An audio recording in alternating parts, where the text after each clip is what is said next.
So that part is done, and then you can just go back through and kind of pick out where some branches are going to be.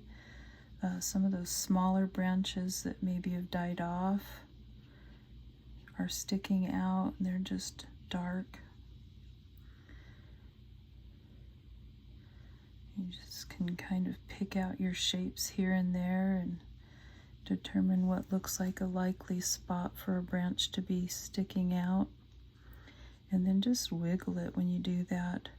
They're not straight for sure. If you've ever looked at them, they're really curved a lot.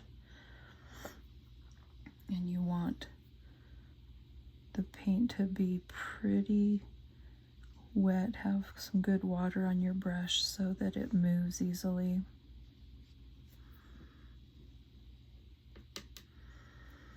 You can get a nice effect that way.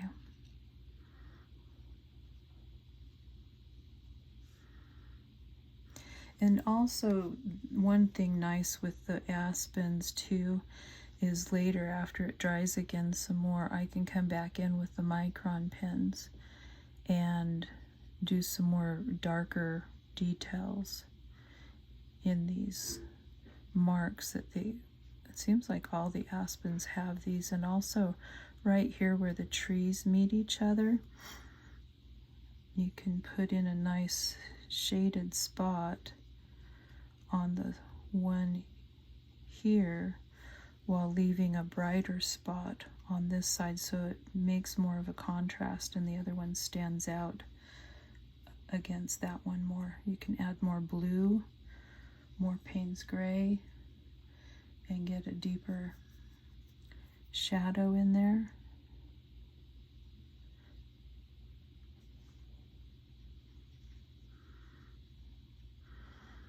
And then that gives you an effective distance. And you can also do that with the shadowing more if you want to. It just depends on what you're looking for.